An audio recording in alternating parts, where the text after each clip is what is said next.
Nah, ini 3 unsur ini. Ya, kalau misalnya 3 unsur ini tidak bekerja secara baik, misalnya contoh, ya, subsistemnya yudikatif, dia tidak bisa menerapkan hukum secara benar di Indonesia, apa yang terjadi? Ya, warga negaranya bisa dengan mudah melakukan kesalahan atau melakukan tindakan kriminal, ya, bisa chaos negara, ya, jadi tidak aman, ya. Sehingga yang namanya subsistem itu dia punya fungsi yang khusus dan biasanya mempengaruhi keseluruhan kerja dari sistem. Oke, bisa dipahami ya. Kemudian tadi boundaries, ya, boundaries itu batasan, ya. Sistem itu, ya, bekerja pada lingkungan tertentu atau daerah tertentu. Karena disebut tertentu berarti biasanya daerah batas sistem itu bekerja biasanya dibatasi.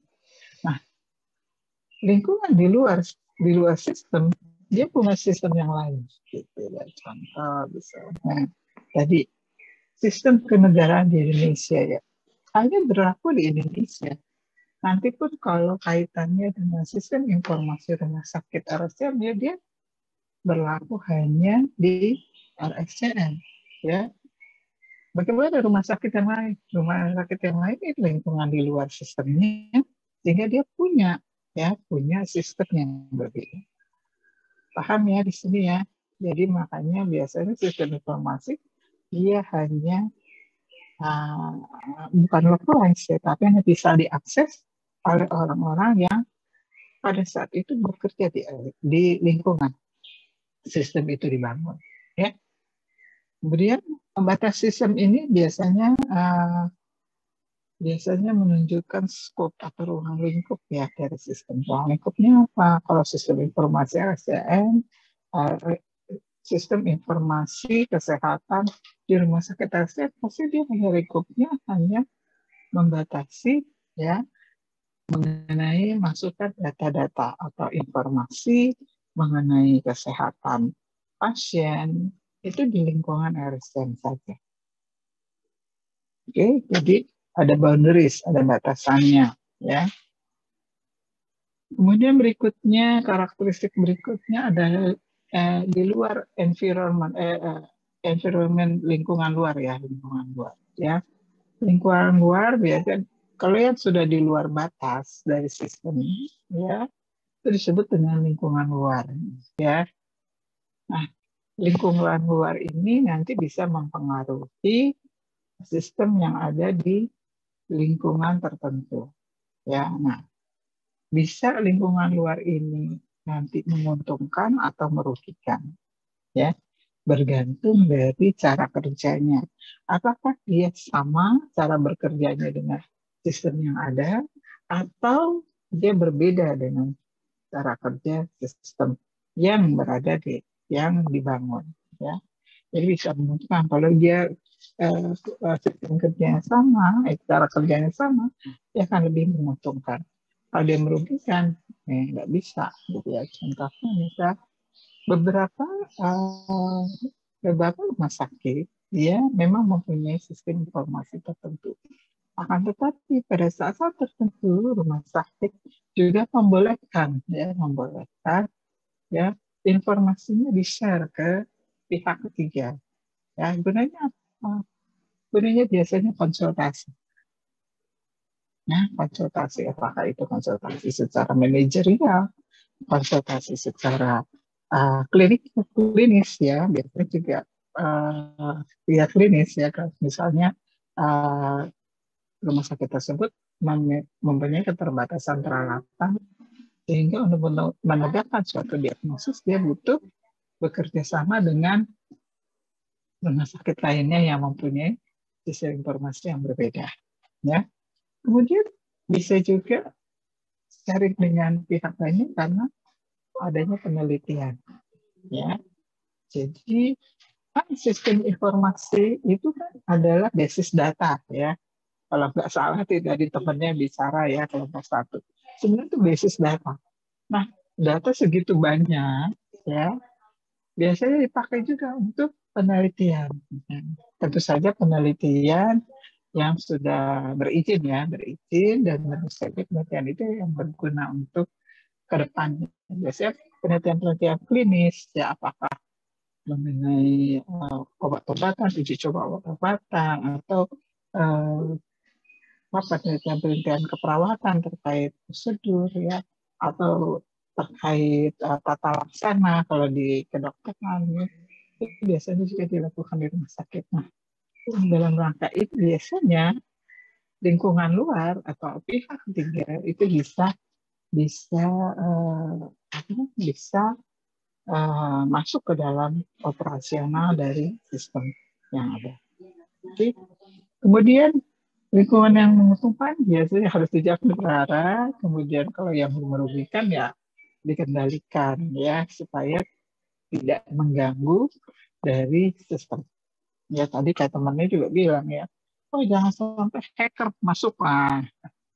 Nah ini kan mungkin bisa saja ya hacker itu masuk ke dalam sistem ya, karena bayangkan dia adalah suatu wadah ya, wadah data yang banyak. Nah, itu bisa diselusupi oleh, karena nanti kalau Anda belajar ya orang IT ya, terutama orang orang IT itu dia bicaranya adalah angka ya, angka ya, itu mainannya angka dia. Ya kalau layar hitamnya dia tuh saya lihat angka yang disusun sama dia ya informasinya. Oke baik. Kemudian karakteristik berikutnya adalah penghubung atau interface ya. Penghubung atau media penghubung antar subsistem yang ada di dalam sistem ya biasanya memberikan menjadi sumber ya, sumber ya bagi jadi interface ini digunakan untuk menghubungkan ya, menghubungkan antar subsistem yang ada ya. Keluaran atau output dari suatu subsistem bisa menjadi input bagi sistem lainnya. Ya, misalnya, contohnya dalam sistem informasi, misalnya keluaran dari perintah dokter kan ya, kan dokter memberi penilaian klinis ya, penilaian klinis dan itu dimasukkan ke dalam sistem sistem yang ada ya, sistem informasi yang ada. Nah, penilaian klinis dokter bisa menjadi dasar untuk farmasi ya, farmasi menyiapkan obat-obatnya. Kemudian keperawatan bisa memanfaatkan juga clinical judgment dari dokter ini dalam bekerja atau melakukan perawatan pada pasien. Ya, jadi sebenarnya terintegrasi satu sama lain ya, antara subsistem yang ada. Oke. Kemudian karakteristik berikutnya adalah input atau masukan. Input kalau di dalam sistem bisa dianggap suatu energi. Nah, biasanya peralatan maintenance suatu input ya, atau sinyal input itu biasanya dilakukan ya guna sistem dapat beroperasi secara baik. Ya, nanti kalau misalnya input signalnya diproses, maka dapat menghasilkan keluaran atau output. Ya, sekarang kalau ditanya output dari sistem informasi keperawatan apa? Output dari sistem informasi keperawatan adalah ya kualitas layanan yang lebih baik pada pasien. Ya, jadi kalau kualitas layanan tentu saja indikatornya ya dokumentasi keperawatan baik, tidak terjadi malpraktek, kemudian berkurangnya keluhan pasien, komplain pasien terhadap proses perawatan ya. Jadi itu. Kemudian output adalah hasil olahan biasanya di keluaran ya, karena ini kan saya bicaranya sistem secara umum ya. Jadi luaran ya, luaran yang dihasilkan dari suatu sistem. Ya, luaran dari subsistem yang lain bisa dari suatu subsistem bisa menjadi input bagi subsistem lainnya. Oke. Yang berikutnya pengolahan. Nah, proses dalam suatu sistem harus ada proses. Ya, harus ada proses yang merubah masukan input menjadi output. Ya, contohnya misalnya ya suatu sistem produksi ya biasanya menghasilkan masukannya bahan baku ya. Nanti keluarannya apa? Barang jadi contohnya ya. Kalau sistem akuntansi berarti dia ngolah data, nanti hasilnya apa? Laporan keuangan gitu ya. Jadi setiap suatu sistem pasti ada input, ada output ya. Berikutnya sasaran atau goals atau objektif. Ya, suatu sistem pasti mempunyai tujuan atau sasaran ya. Maka suatu sistem tidak punya tadi ya seperti saya sampaikan, maka tidak ada gunanya ya sistemnya. Ya. Oke, itu mengenai konsep mengenai sistem. Sekarang kita masuk ke informasi. Apa sih yang dimaksud dengan informasi? Jadi informasi itu adalah sejumlah data yang kita olah ya menjadi bentuk yang lebih berguna dan berarti bagi orang yang menerima informasi. Ya, jadi data yang diolah menjadi lebih berguna dan berarti bagi yang menerimanya. Sedangkan data itu adalah suatu yang dapat menggambarkan kejadian atau merepresentasikan objek ya seperti manusia. Berarti kalau manusia ada misal contohnya ya. Nah, bisa juga direkam dalam bentuk angka ya. Biasanya dalam bentuk angka, huruf, simbol atau teks ya. Atau kombinasi antara 2 sampai 3 bentuk ya.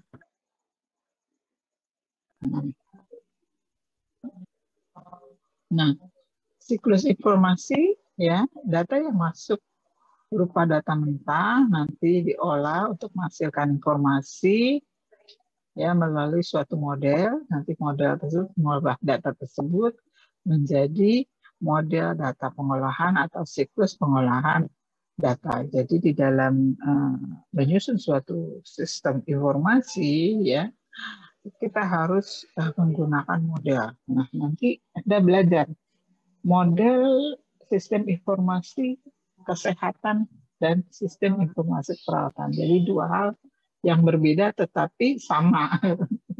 Beda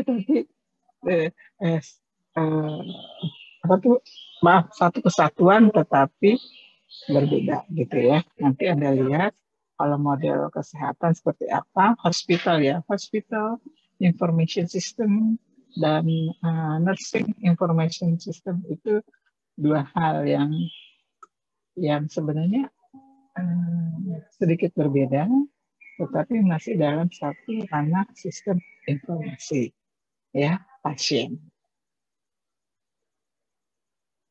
Kemudian, nah ini tadi siklus informasi, info, nanti masuk ke dalam proses ya model, kemudian nanti keluar output. Nah, yang menerima biasanya mengambil keputusan apa yang harus dilakukan, nanti hasilnya menjadi input atau data berikutnya untuk penerima yang lain, ya. Atau subsistem yang lain. Ya, nanti Anda lihat dalam skema dari tiap sistem informasi yang disampaikan. Oke, nah kita bicara kualitas informasi, ya. Informasi itu syaratnya adalah harus akurat, ya. Sehingga informasi yang diinput ke dalam suatu sistem informasi harus bebas dari kesalahan dan tidak menyesatkan bagi yang menerima informasi. Contoh misalnya, Anda menggunakan bahasa yang familiar di dalam medis, ya. Tiba-tiba Anda menggunakan istilah yang tidak familiar di dalam medis. Nah, itu akan menyulitkan bagi yang menerima informasi. Ya, itu maksudnya apa ya? Ini istilah ini saya tidak familiar ya. Jadi biasanya ada kesepakatan untuk menyampaikan laporan klinis, kita menggunakan istilah-istilah yang biasa digunakan di dalam medis. Ya. Sehingga informasi yang dimasukkan ke dalam sistem informasi yang pertama adalah harus akurat. Ya, akurat dari segi waktu, dari segi bahasa, ya, sehingga informasinya tidak menyesatkan. Nah, jadi akurat itu bisa dilihat dari completeness, jadi lengkap, disampaikan correctness. Sebenarnya, ya, security tadi, istilah tadi tidak menyesatkan. Ya, oke.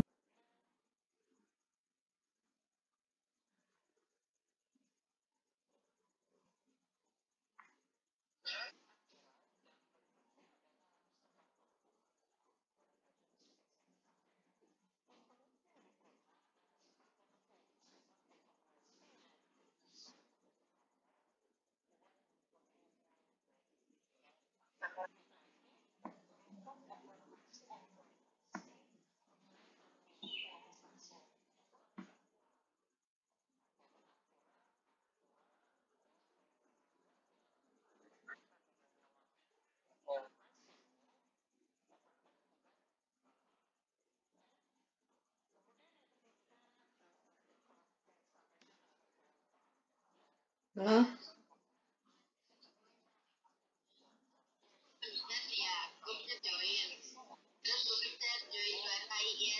Heeh. Ya, ini kayaknya emang rusak deh. Ya udah bentar ya. Oke, aku chat pada Danang dulu ya. Oke, dadah.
Tidak ada, Ibu, cukup.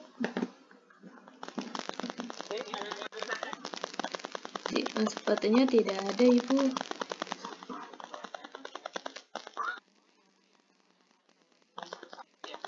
Iya, Ibu. Iya, Ibu, izin. Iya.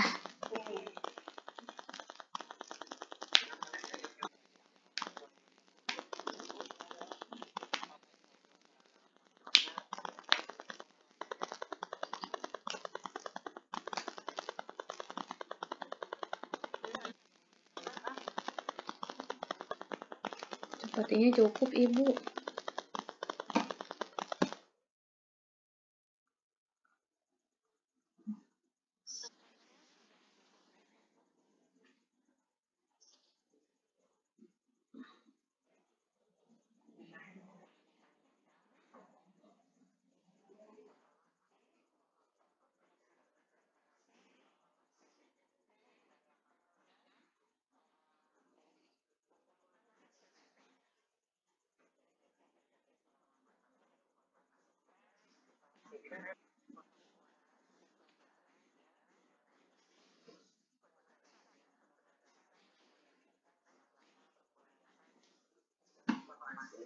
Ya,